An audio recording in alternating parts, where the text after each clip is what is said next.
이야기를 나누겠습니다.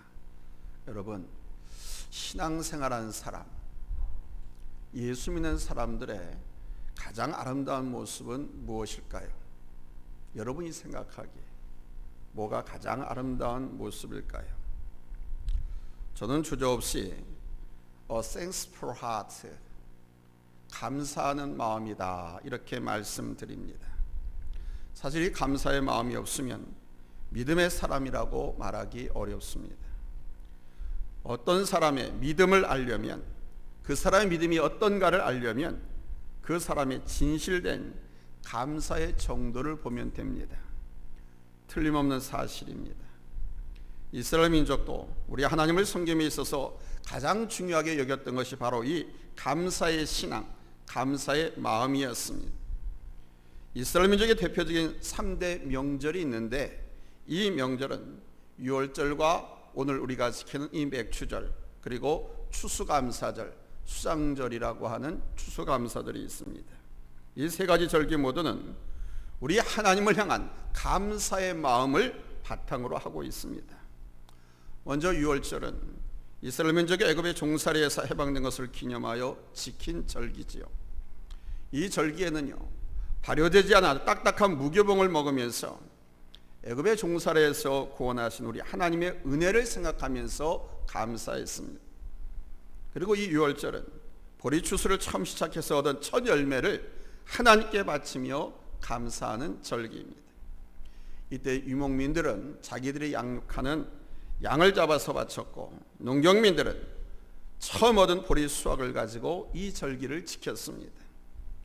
유월절이 보리 추수를 처음 시작할 때 드린 제사라면, 맥추절은 보리 추수를 마무리하면서 드리는 감사의 페스티벌이었습니다. 맥추절은 유월절이 지난 다음 7주 후에 보리와 밀의 추수를 다 마치고 나서 불로 태워서, 즉 화제로 하나님께 드리는 것이었습니다. 그래서 맥추절을 77절이라고도 하고요, 유월절이 50일째 되는 날이라고 해서 오순절이라고도 합니다. 이때는 보리 추수가 끝나는 시기인데, 이스라엘 백성들은 추수가 처음 시작되는 처음에도 감사를 드렸고, 끝나는 시점에서도 하나님께 감사드리는 것을 잊지 않았습니다. 세 번째 절기는 수장절로서 오늘날 우리가 지키는 추수감사절과 같습니다. 1년 농사를 다 마친 후에 농사지은 그 곡식을 창고에 다 거둬들이고 들판에다가 초막을 짓습니다. 그리고 일주일 동안 그 광야에서 초막 생활하면서 조상들이 40년간 광야에서 장막 짓고 생활했던 것을 기념하고, 그때 불철주야, 구름기둥, 불기둥, 만나, 여러 가지 기적적인 인도와 보호로 자기 조상들을 지키신, 인도하신 하나님께 감사하는 절기입니다. 유대인의 3대 절기는 이렇게 모두 다 감사를 바탕으로 하고 있습니다. 그런데 인생을 살다 보면 이 감사의 마음이 결코 쉽지 않음을 경험합니다. 감사 대신에 원망과 불평, 짜증이 나올 때가 참 많지요. 왜냐하면 감사의 조건을 찾아서 감사하려고 하다 보니까 감사가 보이질 않아요. 원망과 불평과 짜증난 일들만 많아요. 그래서 감사할 조건이 있으면 감사하고, 없으면 감사하지 못합니다. 그러나 여러분, 성경은 뭐라고 말씀할까요? 성경은 Be thankful to every circumstance, 범사에 감사하라고 말씀합니다. 범사, 매사에 감사란 뜻입니다. 더 나아가서는 감사할 조건이 없음에도, 감사할 수 있는 상황이 아님에도 감사하란 뜻입니다. 그러니 감사의 신앙이 어려울 수밖에 없는 것입니다. 그러나 우리는 오늘 본문에서 감사의 표본을 발견합니다. 본문의 선지자 하박국은 유다 나라가 멸망할 무렵에 유대 땅에서 활동한 선지자 중에 한 사람입니다. 그는 하나님 앞에 항의하고 따지기로 유명한 선지자였습니다. 유다가 멸망할 무렵 유다를 괴롭힌 나라는 강대국 바벨론이었습니다. 이 바벨론은 선문 이스라엘 민족이 보기엔 너무나 불의하고 사악한 민족이었습니다. 살육과 약탈을 일삼는 이 바벨론을 우리 하나님께 볼 때도 분명히 악한 나라고 사악하고 불의한 나라임에도 불구하고 하나님께서는 왜 저런 못된 놈들, 못된 나라를 점점 더 강하게 하고 번성케 하고 하나님을 믿는 이 약한 나라, 약한 민족은 이렇게 어렵고 힘들게 하시는 거예요. 하나님이 살아계시다고 하면, 당신을 믿으라고 하면 하나님께 높여주신다고 했는데 왜 우리는 이렇게 힘들고 어렵게 살아가게만 하는가? 하나님이 살아계시다면 말씀 좀 해보이소 하면서 따졌습니다. 하나님께 불만이 많았습니다. 또한 하나님께서는 왜 우리 선민을 저런 못된 놈들, 악한 놈들에게 붙여가지고 고통을 당하게 하고 멸망을 받게 하느냐고 하나님 앞에 항의를 했습니다. 그러자 우리 하나님께서 이 하박국 선지자에게 응답하셨습니다. 하박국아, 내가 볼 때는 나쁜 놈들이 잘 되는 것 같고 사악한 나라가 번성하는 것 같지만 꼭 그렇지만은 않단다. 너희들이 보기에는 내가 불의한 사람들, 악한 사람들을 복주고 잘되게 하는 것 같지만 그들 반드시 나로 인해 심판을 받게 될 것이다. 일시적으로 너가 고통을 당한다고 노여하거나 슬퍼하지 말아라. 내가 본 일은 때가 되면 이루어진다. 끝날은 반드시 찾아온다. 쉬우지 않더라도 기다려라. 기어이 오고야만다. 의인은 그의 믿음으로 말미암아 살리라. 우리 하나님의 깊으신 뜻이 여기에 있습니다. 의인은 그의 믿음으로 말미암아 살리라. The righteous will live by his faith. 오늘 우리가 살 수 있는 것은 바로 하나님을 믿는 이 믿음, 이 믿음에 의해서인 것입니다. 우리의 공로와 자랑, 그 어떤 행위로 인한 것이 아니라 오직 믿음으로 구원을 받았고 오직 믿음으로 여러분 살아갈 수 있는 것인 줄로 믿습니다. 하박국 선지자는 하나님의 이 응답에 대해 다시 질문을 합니다. 본문 17절로 19절입니다. 우리 한번 같이 읽겠습니다. 시작. 비록 무화과 나무가 무성하지 못하며 포도나무에 열매가 없으며 감람나무에 소출이 없으며 밭에 먹을 것이 없으며 우리의 양이 없으며 외양간에 내가 소가 없을지라도 나는 여호와로 말미암아 즐거워하며 나의 구원의 하나님은 말미암아 기뻐하리로다. 주 여호와는 나의 힘이시라. 나의 발을 사슴과 같게 하사 나로 나의 높은 곳에 다니게 하시리로다. 아멘. 이 본문을 통해서 우리가 유심히 볼 문장이 있습니다. 바로 17절입니다. 비록 무화과 나무가 무성하지 못하며 비록 못하며 이렇게 시작해서 포도나무에 열매가 없으며 감람나무에 소출이 없으며 밭에 없으며 우리에 없으며 외양간에 소가 없을지라도, 뭐가 없으며 없을지라도 라는 것. 비록 아무것도 없을지라도는 바로 그럼에도 불구하고 나는 감사한다는 뜻입니다. Even though there is nothing, I am grateful. 여러분, 하나님께서 우리 죄인, 아니 우리 인간에게 베푸시는 사랑, 어떤 사랑일까요? 하나님께서 우리에게 베푸시는 사랑은 Love nevertheless, 그럼에도 불구하고의 사랑입니다. 한번 따라서 합시다. 그럼에도 불구하고의 사랑. 무슨 말씀이냐 하면 우리가 완벽하기 때문에 구원을 베푸시고 은혜를 주신 것이 아니란 말씀입니다. 우리가 구원을 받을 만큼 의로운 존재도 못되고 죽을 수밖에 없는 죄인들이라는 겁니다. 그럼에도 불구하고 하나님은 이스라엘을 사랑하셨고 그들을 구원하셨고, 그럼에도 불구하고 하나님은 나를 구원해 주셨고 나를 사랑하시고 나를 축복하시는 하나님이시라는 거예요. 누가복음 15장 18절로 19절에 보면 집 나간 탕자가 아버지께 돌아와서 내가 하늘과 아버지께 죄를 얻었사오니 지금부터는 아버지의 아들이라 일컬음을 감당치 못하겠나이다 그럽니다. 그러나 그럼에도 불구하고 한 아버지는 오늘 나를 향해서 제일 좋은 옷을 내다가 입히고 손가락에 가락지를 끼우고 발에 신을 신겨라 그럽니다. 여러분이 잘 아는 예수님의 수제자 베드로는 예수를 모른다고 3번씩이나 부인하고 저주까지 했습니다. 그럼에도 불구하고 우리 예수님께서는 그 베드로를 찾아가서 물었습니다. 네가 나를 사랑하느냐? 예, 사랑합니다 라고 고백했더니 내 양을 먹여라 그러셨습니다. Do you love me? Feed my sheep. 바요나 시므나 네가 나를 사랑하느냐? 내 양을 먹여라. 여러분, 우리 하나님의 사랑은 우리에게도 뿐만 아니라 죄인에게도 그럼에도 불구하고의 사랑인 줄로 믿습니다. 할렐루야. 이 하나님의 음성에 대해서 하박국이 응답합니다. 오늘 우리는 하박국의 신앙의 그 절정을 경험하면서 우리의 삶의 자세와 우리의 신앙을 점검해 보겠습니다. 첫 번째 대지입니다. 우리 그리스도인들은 환난날에도 감사해야 한다는 사실입니다.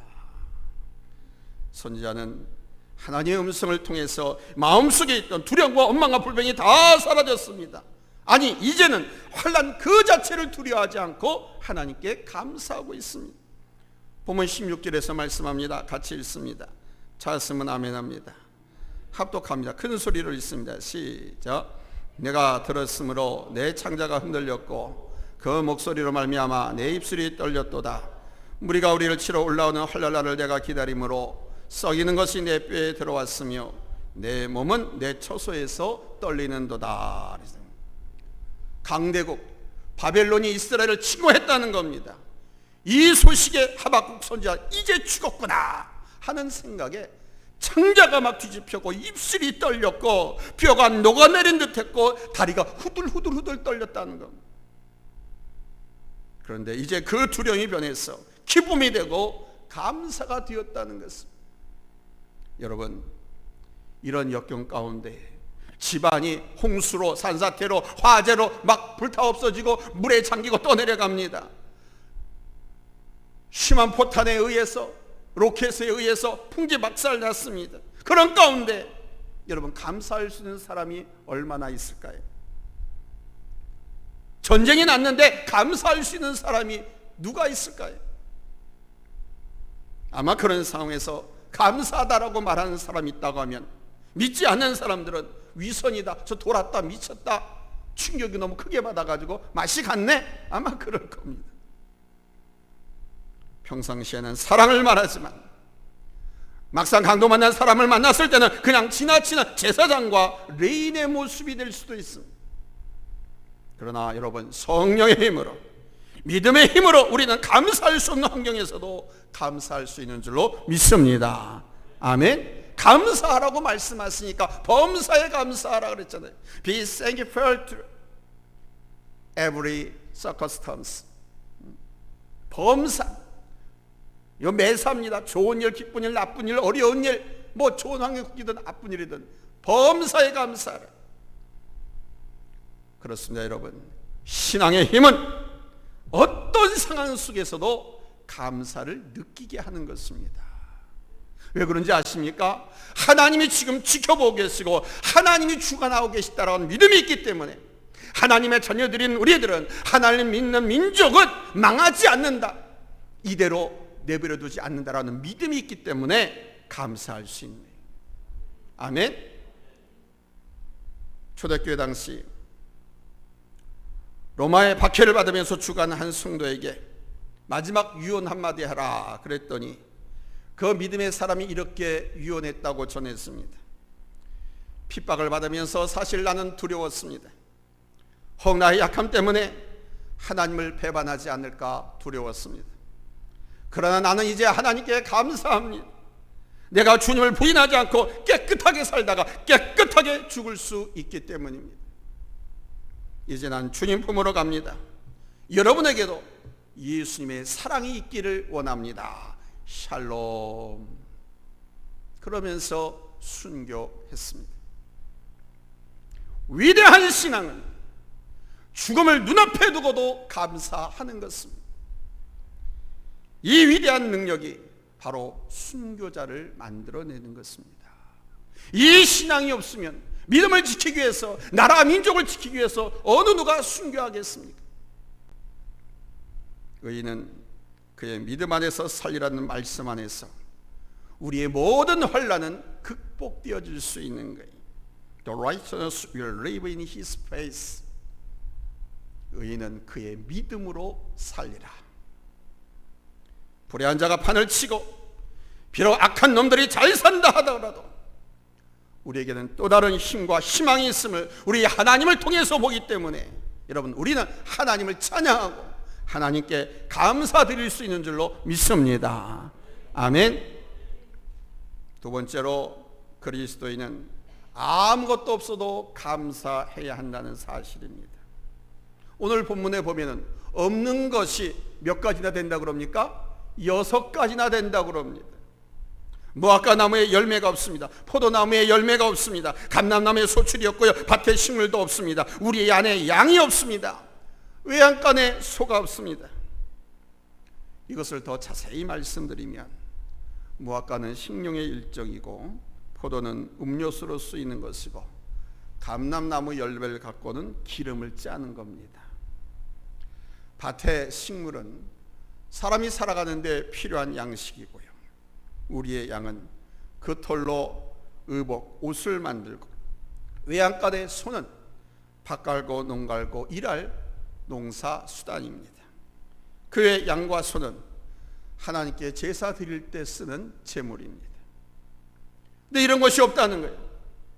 이런 모든 것이 없다라고 하는 것은 모든 것을 다 잃어버렸다는 뜻입니다.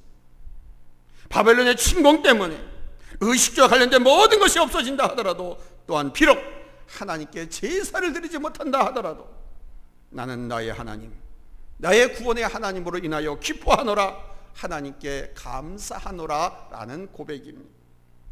그렇습니다. 여러분, 위대한 신앙은 바로 아무것도 없는 가운데 감사하는 것입니다. 올 4월 달에 저 강원도 강릉 산불이 났습니다. 이 산불로 아주 좋은 집 한 채가 완전히 파괴되고 말았습니다. 폐허가 된 부서진 그 집을 바라보고 있는 부부에게 동네 사람들이 찾아와서 위로하면서 이런저런 말로 위로했습니다. 아이고, 아주 다 타버렸네. 하나도 쓸 것이 없네. 아이고, 이를 어찌나. 그때 그 집의 남편이 탄식하고 울부짖고 있는 아내에게 이렇게 말했습니다. 여보, 다 잃었다고 말하지 말읍시다. 당신이 있고 내가 있고 건강이 있고 다시 집을 지을 땅도 있는데 뭐 다 잃어버렸어. 그리고 이렇게 불타서 다 없어졌다고 하지만 깨달은 것이 있지 않소. 지혜가 있지 않소. 믿음이 있지 않소. 이 표에다 집을 지을 때는 이전 집보다 더 새 집을 짓고 더 좋게 집을 지읍시다. 그러니 다 잃어버렸다고 생각하지 말고 얻은 것이 더 많다, 앞으로 더 좋은 것을 얻는다라고 생각합시다. 이렇게 말했다. 그렇습니다. 여러분, 다 잃어버린 것 가운데서도 다 잃었다라고 생각하지 않고 오히려 얻은 것이 있다고 생각하는 그 사람이 바로 진정한 감사의 신앙인이라는 겁니다. 그 사람이 진정한 크리스찬이라는 겁니다. 모세를 가리켜서 히브리서 11장에서 이렇게 말씀합니다. 그가 공주의 아들로 애굽의 영광을 누리는 것보다 사랑하는 자기 민족과 함께 예수님의 고난을 택하는 것을 그는 영광으로 여겼노라. 잃어버린 것이 다가 아니라 잃은 것 가운데서도 얻은 것이 있다는 사실, 하나님을 위한 영광을 얻고 진실을 얻고 믿음을 얻었으면 여러분 더 큰 은혜고 더 큰 축복인 줄로 믿습니다. 아멘. 세 번째입니다. 그리스도인은 언제나 감사의 찬양을 드려야 한다는 것입니다. 우리 기독교의 찬양은 사람이 죽어서 장례를 치는 장례식장에 가서도 찬양을 합니다. 그렇죠? 근데 그 찬양 가사에서는 애통함이 있지만 결국은 감사의 찬양이 있습니다. 하나님께서 그를 인도하사 천국으로 들이실 것을 바라보기 때문에. 아멘. 저 천국에서는 고통하거나 아파하거나 슬퍼하거나 다시 죽고 나는 일이 없으니까 완전한 몸으로 부활해서 영생하니까 장례식장에서도 죽은 시신 앞에서도 우리는 찬양합니다. 이게 기독교 신앙입니다.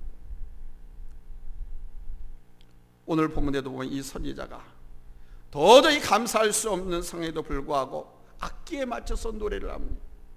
본문 3장 1절에 보니까 시기온옷에 맞춘 기도라고 하고 있습니다. 시기온옷이란 뭐냐? 경이로운 곡조나 아주 훌륭한 악보를 말하는 거예요. 이 훌륭한 악보, 경이로운 이 곡조를 악장의 지휘로 관현악기에 맞춰서 아주 신비한 곡조로 구원의 하나님으로 인하여 기뻐하면서 감사의 찬송을 부르는 것입니다. 사랑하는 여러분, 하나님의 사랑을 어떻게 확인할 수 있을까요? 지금 여러분의 입술로 이 마음에서부터 우러나오는 감사의 고백을 드릴 수 있습니까? 아멘이 아무도 없는 것 보니까 오늘 예배에 바라기는 모두가 승리자가 되시기 바랍니다. 아멘 했다고 하면 이제 우리는 감사할 수 있습니다. 하나님을 찬양할 수 있습니다. 지금 나에게 아무것도 없는 것 같아도, 고난만 있고 슬픔만 있고 절망만 있는 것 같아도 여러분, 우리는 다 잃은 것이 아닙니다. 오히려 이 속에서 깨닫고 얻은 것이 있음을 고백하면서 하박국 선지자처럼 감사의 찬양을 드릴 수 있기를 예수님의 이름으로 축원합니다. 할렐루야, 할렐루야. 시편 50편 14절 15절에서 우리 하나님이 이렇게 말씀하십니다. 감사로 하나님께 제사를 드리며 지존하신 이에게 내 소원을 갚으며 환난날에 나를 부르라. 내가 너를 건지리니 네가 나를 영화롭게 하리로다. 여기에 우리의 마음에 좀 부담이 되는 말씀이 있습니다. 하나님께서 우리를 건지시고 하나님께서 우리를 영화롭게 하시는데 하나님 앞에 감사의 제사를 드리고 내 소원을 갚아라 하고 말씀하고 있습니다. 그냥 감사의 찬양만 드리면 좋은데 내 소원도 갚으라고 하고 있습니다. 그러고 보면 우리에게 환난이 닥치고 어려움이 닥친 것은 우리가 하나님 앞에 소원하고 소원한 것을 지키지 않았기 때문이라고 하는 사실도 깨달을 수 있어야 됩니다. 우리나라 재벌 가운데 김초로라고 하는 분이 있었습니다. 이 사람이 한때는 사업이 잘 돼서 큰 돈을 벌었습니다. 그런데 어느 정권 때 한순간 이분의 사업이 다 와르르르 무너지기 시작했습니다. 한 2년 사이에 이 사람의 사업이 완전히 망해버렸습니다. 빚더미에 올라 앉아 있습니다. 구속될 날만 기다리게 되었습니다. 이 사람은 아무도 모르게 가족을 위해서 3억 원을 현찰로 갖고 있다가 그래서 자기 감옥 들어가면은 그 3억 원을 가족들에게 줘서 잠시나마 그 돈 갖고 가족들이 생계를 꾸려나갈 수 있도록 하기 위해서 숨겨두었었습니다. 아무에게도 말하지 않았습니다. 그런데 감옥에 들어갈 날이 가까워오자 하나님이 두려워지기 시작했습니다. 이때 기도할 마음이 막 불같이 일어나서 교회에 나와 지난날 축복해 주셨을 때 감사하지 못한 것에 대해서 눈물로 회개했습니다. 그리고는 그 숨겨놓은 돈을 가족에게 주지 않고 그냥 교회에 감사 헌금으로 다 바쳤습니다. 이 김초로 장로가 실패한 사실을 온 세상이 알고 모든 교회도 다 알고 있었는데 그렇게 큰 돈을 헌금한 것을 알고는 담임 목사님이 그를 불러서 사연을 물었습니다. 눈물로 이 장로는 고백했습니다. 교회에서 그를 살리기로 했습니다.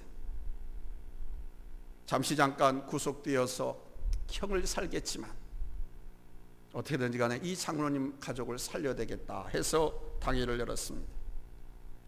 그래서 빚쟁이들을 다 명단을 써달라고 그랬습니다. 누구에게 얼마. 근데 뭐 사실은 빚쟁이들 때문에 사업이 망한 것이 아니고 정권 때문에 망한 것이었거든.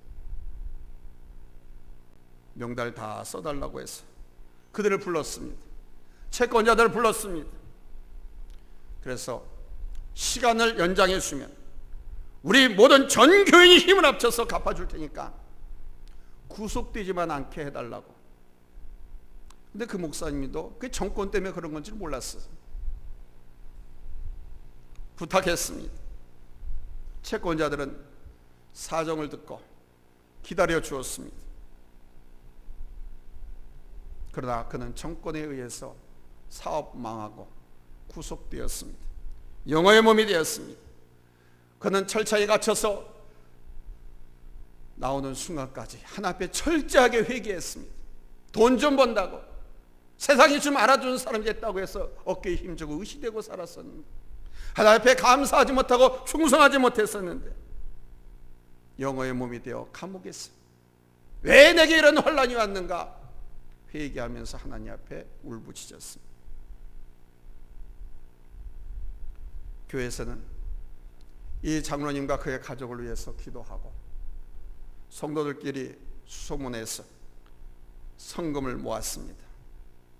뜨겁게 모아진 그 눈물의 성금을 가지고 이 장로님이 조그만 사업을 다시 시작하게 했습니다. 이 장로님은 이제부터는 이 사업이 내 사업이 아니라 주님 사업이라는 마음으로 아주 감사와 기쁨으로 일했습니다. 하나님은 그를 버리시지 않았습니다. 그는 다시 일어나 재기에 성공했습니다. 그래서 지금 우리나라 전 국토의 곳곳에 아파트들을 짓고 있습니다. 어려울 때 환난날에 하나님께 감사하고 하나님을 다시 찾는 신실한 신앙에서 여러분 우리의 모든 삶은 회복되어지는 것이고, 아멘, 하나님의 은혜와 축복이 이어지는 것입니다. 오늘 맥주감사주일을 맞아서 우리 주님을 향한 감사의 고백이 찬양이 풍성하길 바라고, 이 놀라운 은혜와 축복이 여러분의 삶에 일어나게 되기를 예수님의 이름으로 축원합니다. 할렐루야, 할렐루야. 기도합니다.